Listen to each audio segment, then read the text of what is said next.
Hi friends, welcome to Diya Samayal. இன்னைக்கு என்ன சமைக்க போறோம்னா ப்ரெஷர் குக்கர்ல எப்படி ஈஸியா சிக்கன் குழம்பு செய்யறது தான் பார்க்க போறோம். இது இட்லி, தோசை, சப்பாத்தி, சூடான சாதத்துக்கு ஒரு நல்ல காம்பினேஷன். வாங்க எப்படி செய்யறதுன்னு பார்க்கலாம். அதுக்கு முன்னாடி இப்பதான் ஃபர்ஸ்ட் டைம் என் சேனலை பார்க்குறீங்கன்னா என் சேனலை சப்ஸ்கிரைப் பண்ணிட்டு பக்கத்தில் இருக்க பெல் ஐக்கானை கிளிக் பண்ணிட்டு வாங்க. சிக்கன் குழம்புக்கு முதல்ல ஒரு ட்ரை மசாலாவை அரைச்சி எடுத்துப்போம். ஒரு பேன் எடுத்துக்கோங்க. பேன் நல்லா சூடான பிறகு 2 டேபிள் ஸ்பூன் தனியா சேர்த்துக்கோங்க. 1 ஸ்பூன் மிளகு சேர்த்துக்கோங்க. 3 கிராம்பு சேர்த்துக்கோங்க. ஒரு சின்ன துண்டு பட்டையை உடச்சி சேர்த்துக்கோங்க. 1 ஸ்பூன் சீரகம் சேர்த்துக்கோங்க. 1/2 ஸ்பூன் சோம்பு சேர்த்துக்கோங்க. 5 வரமிளகாய் சேர்த்துக்கோங்க. 4 காஷ்மீரி மிளகாய் சேர்த்துக்கோங்க. உங்ககிட்ட காஷ்மீரி மிளகாய் இல்லைன்னா 2 வரமிளகாவை எக்ஸ்ட்ராவாக சேர்த்துக்கோங்க. எல்லாத்தையும் சேர்த்த பிறகு மிதமான சூட்டில் 2 நிமிஷம் நல்லா வறுத்துக்கோங்க. 2 நிமிஷம் மீடியம் ஃப்ளேமில் நல்லா வறுத்தாச்சு. இப்போ இதில் 1 ஸ்பூன் அரிசி சேர்த்துக்கோங்க. புழுங்கல் அரிசியோ பச்சை அரிசியோ எது வேணாலும் சேர்த்துக்கலாம். அரிசி சேர்த்த பிறகு நல்லா வறுத்துக்கோங்க. லைட்டாக கலர் சேஞ்ச் ஆகி எல்லாத்தோடைய ஃப்ளேவர் நல்லா வெளியில் வரும். அப்போ அடுப்பு ஆஃப் பண்ணிக்கோங்க. லைட்டாக கலர் சேஞ்ச் ஆகி அதோடைய ஃப்ளேவர் நல்லா வெளியில் வருது. இப்போ அடுப்பு ஆஃப் பண்ணிக்கோங்க. இப்போ இது நல்லா ஆறின பிறகு மிக்சி ஜாருக்கு மாற்றி ஒரு பவுடராக அரைச்சி எடுத்துக்கோங்க. ட்ரை ரோஸ்ட் பண்ணதை நல்லா பவுடராக அரைச்சி எடுத்துட்டேன். இப்போ இது ஒரு ஓரமாக வச்சுக்கோங்க. ஒரு குக்கர் எடுத்துக்கோங்க. குக்கர் நல்லா சூடான பிறகு 3 டேபிள் ஸ்பூன் நல்லெண்ணெய் சேர்த்துக்கோங்க. எண்ணெய் சேர்த்து நல்லா சூடான பிறகு 1/2 ஸ்பூன் சோம்பு சேர்த்துக்கோங்க. சோம்பு சேர்த்து நல்லா பொரிஞ்ச பிறகு 2 பெரிய வெங்காயத்தை பொடிசாக நறுக்கி எடுத்திருக்கேன். அதை இதில் சேர்த்துக்கலாம். 1 பச்சை மிளகாவை கீரி எடுத்திருக்கேன். அதை இதில் சேர்த்துக்கலாம். கொஞ்சம் கருவேப்பிலை சேர்த்துக்கோங்க. எல்லாத்தையும் சேர்த்து நல்லா வதக்கி விடலாம். வெங்காயம் நல்லா பொன்னிறமாக மாறுற அளவுக்கு வதக்கி விடணும்.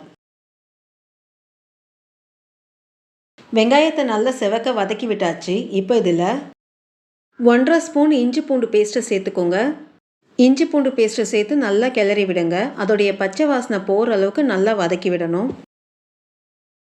இஞ்சி பூண்டு பேஸ்ட்டோடைய பச்சை வாசனை போகிற அளவுக்கு நல்லா வதக்கி விட்டாச்சு. இப்போ இதில் 2 மீடியம் சைஸ் தக்காளியை பொடிசாக நறுக்கி எடுத்திருக்கேன். அதை இதில் சேர்த்துக்கலாம். தக்காளி சேர்த்து நல்லா கிளறி விடுங்க. தக்காளி இந்த வெங்காயத்தோடு சேர்த்து 2 நிமிஷம் வதக்கி விட்டால் போதும். தக்காளி சேர்த்து 2 நிமிஷம் நல்லா வதக்கி விட்டுட்டேன். இப்போ இதில் 3/4 கிலோ சிக்கனை நல்லா கழுவி மஞ்சத்தூள் போட்டு எடுத்து வச்சுருக்கேன். அதை இப்போ இதில் சேர்த்துக்கலாம். சிக்கன் சேர்த்து நல்லா கிளறி விடுங்க. ஒரு நிமிஷம் இந்த வெங்காயம் தக்காளியோடு இந்த சிக்கனை நல்லா கிளறி விடலாம். சிக்கனை இந்த வெங்காய தக்காளியோட நல்லா கிளறி விட்டாச்சு. இப்போ இதில் 1/4 ஸ்பூன் மஞ்சப்பொடி சேர்த்துக்கோங்க. நம்ம அரைச்சி எடுத்து வச்சுருக்க ட்ரை மசாலா பவுடரையும் இதில் சேர்த்துக்கலாம். தேவையான அளவு கல் உப்பு சேர்த்துக்கோங்க. மசாலா சேர்த்து நல்லா கிளறி விடுங்க. 1 நிமிஷம் இந்த மசாலாவோட இந்த சிக்கனை நல்லா கிளறி விடலாம். 1 நிமிஷம் இந்த சிக்கனை இந்த மசாலாவோட கிளறி விட்ட பிறகு 1 கிளாஸ் தண்ணியை சேர்த்துக்கோங்க. தண்ணி சேர்த்து நல்லா கிளறி விடுங்க. தண்ணி சேர்த்து நல்லா கிளறி விட்டாச்சு. இப்போது இந்த சிக்கன் இந்த மசாலாவோட சேர்ந்து ஒரு 2லேருந்து 3 நிமிஷம் நல்லா கொதிக்க விடலாம். 2 நிமிஷம் நல்லா கொதிக்க விட்டாச்சு.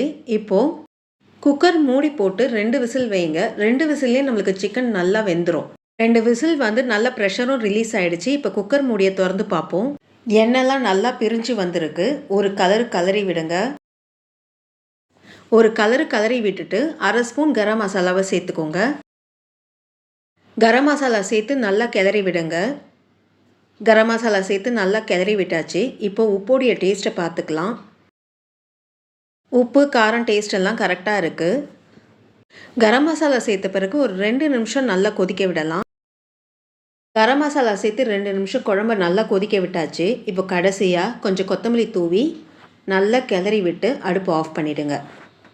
ரொம்ப டேஸ்டான அதே சமயத்தில் ரொம்ப சீக்கிரமாக சிக்கன் குழம்பு செஞ்சு முடிச்சிட்டோம். இந்த வீடியோ உங்களுக்கு பிடிச்சிருந்தா லைக் பண்ணுங்கள், ஷேர் பண்ணுங்கள். அப்படியே உங்களுடைய கருத்துக்கள் எனக்கு கமெண்ட் பண்ணுங்கள்.